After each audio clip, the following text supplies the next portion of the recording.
é uma sociedade que desestabiliza as pessoas e depois vende o produto da eventual estabilização das pessoas, né? Estabilizador. Mas é uma sociedade, por conta da organização, que é uma sociedade que faz as pessoas presas fáceis, é uma sociedade hipócrita, digamos assim, depois traz uma política dura e hipócrita igualmente, que é a política de guerra às drogas. Portanto, nós precisamos enfrentar esses temas. E aí eu quero fazer uma reflexão de natureza política, né? Esses temas que o Ale levantou são temas conflitantes na sociedade, são temas polêmicos e polêmicos dentro dos nossos partidos, né?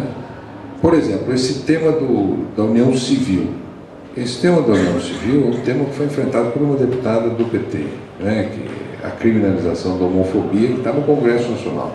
Quem está barrando no Congresso Nacional não são exatamente os petistas que estão barrando, né?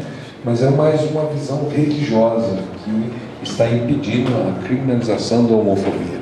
O que a Cristina Kirchner fez na Argentina, se me lembro bem, foi aprovar a União Civil. Ela não tocou na questão das drogas. A questão das drogas foi tocada pela Suprema Corte Argentina. Ela aprovou a União Civil, que é um tema que está no Congresso Nacional e que recebe hoje parte da guerra de visões religiosas dentro do Congresso Nacional. Aliás, essas visões permeiam os nossos partidos, permeiam o seu partido e permeiam o partido dele também, né? Por exemplo, o Plínio tem tido posições muito avançadas, mas a Heloísa Helena, que será senadora eventualmente, ela tem posições muito conservadoras em relação a alguns temas. Então, se nós partimos desse ponto de partida, nós vamos perceber o seguinte: as dificuldades nossas estão na sociedade e as dificuldades nossas estão nos nossos partidos. Portanto, esse é um tema de fronteira, e um tema de fronteira tem que ser debatido, e um tema de fronteira tem que ser enfrentado junto à sociedade e junto aos nossos partidos. O que eu pretendo fazer se a Dilma se eleger, que é quem lidera as pesquisas hoje e com muita possibilidade de eleição no primeiro turno? Eu tenho dentro do nosso partido vários aliados. Tenho aliados, o MINC, aliado nosso dentro do PT, os ministros Temporão, Paulo Vanucci, Fernando Haddad já se posicionaram por uma mudança na política de drogas. O próprio general, com quem dialogo sempre, também se posicionou de que muitas vezes as dificuldades estão no Congresso Nacional. O Congresso Nacional tem uma bancada muito conservadora. E aí eu quero trazer aqui também que eu tenho aliados nos demais partidos. Eu tenho aliados no PV, o Fernando Gabeira atendeu aos meus chamados para os debates, eu tenho aliado no PSOL, o Renato não é deputado, mas o Chico atendeu aos nossos chamados, Chico Alencar. Então, o que nós temos que fazer é adiantar o debate, é colocá-lo, abri-lo, e ao abrir pelo aspecto da racionalidade.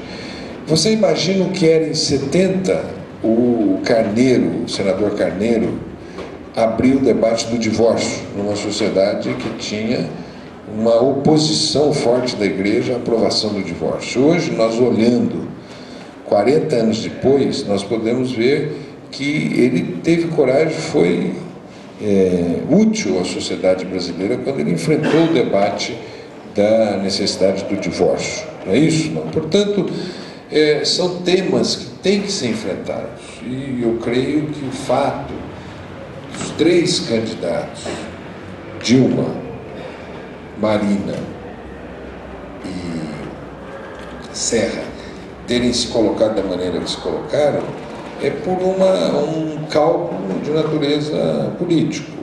Todo mundo sabe que hoje o debate está muito permeado pela leitura imediata das pesquisas e é um debate normalmente de natureza muito imediatista. Portanto, é muito difícil abrir um debate dessa natureza num processo de campanha, não é? Tenho discutido com a Dilma, né? Tenho conversado com ela, assim como tenho conversado com o Plínio. Eu tive com o Plínio no começo do ano e saúdo as suas posições. Assim como tenho conversado com o Fernando Henrique Cardoso. Estive na casa do Fernando Henrique Cardoso e ele também tem debatido esses temas. Portanto, esse é um diálogo que exige uma movimentação da sociedade mais importante para que nós consigamos colocá-lo no seu devido lugar, né? E creio que o ambiente eleitoral não seja um ambiente que ajude no posicionamento desse diálogo. Então, se eu puder responder essa pergunta inteligente, provocativa e certamente utilizando o abuso de poder da mesa, né, eu posso dizer o seguinte: nós teremos que prosseguir para além do processo eleitoral e já sem a influência do processo eleitoral nós possamos discutir na sociedade, no parlamento e nos nossos partidos da necessidade de um enfrentamento dessa temática. Portanto, eu acho que é assim que eu tento responder a tua questão. É real, é verdadeira, mas nós não podemos admitir que o processo eleitoral, digamos, impeça um avanço nessa política. Essa política... E olha, gente, eu termino. Eu fui para o Congresso Nacional e defendi um tratamento penal diferenciado àquela pessoa que eventualmente fosse enquadrada como traficante. Eu me lembro que um colunista da Veja fez um artigo dizendo que eu era do PC, partido, ele fazia uma analogia com o PCC, né? Porque eu era um laranja, estava defendendo uma tese que favorecia os traficantes, né? Bom, o Supremo Tribunal Federal agora, em recente decisão colegiada, entendeu que a figura do tráfico tem que ser aplicada individualizando a pena àquela conduta da pessoa. Por quê? Porque o tráfico são 18 condutas e você não pode igualá-las. E nem tampouco, dentro da conduta, você tem que ver qual é o envolvimento da pessoa.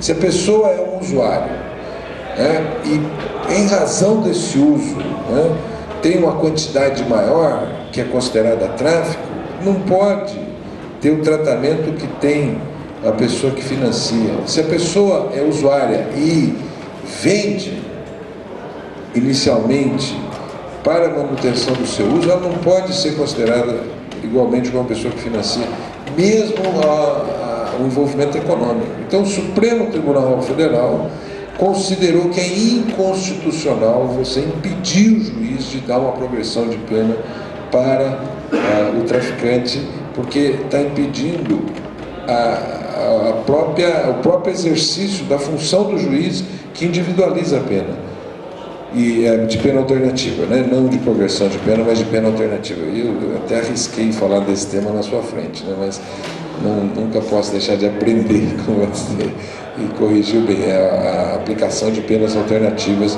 no caso do traficante, né? Então, julgou inconstitucional uma parte da lei de drogas, né? Portanto, o que eu quero dizer para vocês, a Maria Lúcia Carena é mais otimista. Ela acha que em 5 anos esse tema está resolvido na sociedade brasileira. E por incrível que pareça, a discussão sobre a regulação do tema de drogas está vindo dos lugares mais inusitados. Veio do presidente do México, porque o México está se desagregando enquanto sociedade, por conta que a sociedade mexicana não sustenta mais a política de guerra às drogas, e hoje veio do novo presidente da Colômbia, não é? Por quê? Porque você está condenando essas sociedades por uma política equivocada, não é? Portanto, o horizonte desse debate ele não será tão longínquo, tão possível e tão só de sinalização. Nós vamos ter que fazer uma racionalidade, e insisto, que o tema da educação, o tema da cultura, o tema da economia, da inclusão social, quer dizer, o modelo de sociedade está por trás dos problemas. Eu concordo com você, Eduardo. E nós temos que mudar a nossa sociedade para que ela tenha um padrão baseado na oportunidade igual para todos, todos terão que ter igualdade de oportunidade, uma sociedade menos hipócrita, uma sociedade que não permita o anúncio e faça a criança presa fácil de um mercado consumidor. Nos Estados Unidos não há anúncios como esse. E quando você coloca esse debate, a imprensa fala, é censura. Ela não quer discutir isso. Nós queremos discutir, não pode ter anúncio para a criança do jeito que tem na nossa sociedade, transformar a criança numa presa fácil, numa sociedade de consumo, manipulando os seus desejos, suas expectativas e depois vendendo o moderador da alegria, do apetite e da ansiedade, né? Portanto, são essas as posturas que eu creio serem corretas. Também tive na marcha, né? Por quê? Porque eu acho que a marcha está debatendo um assunto. E nós não podemos impedir o debate de um assunto como se fosse apologia. Não, é um debate. Se você não puder mudar a lei, debater e aprofundar a sociedade, então eu acho que a proibição à marcha é inconstitucional. Nós temos que continuar tensionando. E não é um problema nosso, é um problema da justiça.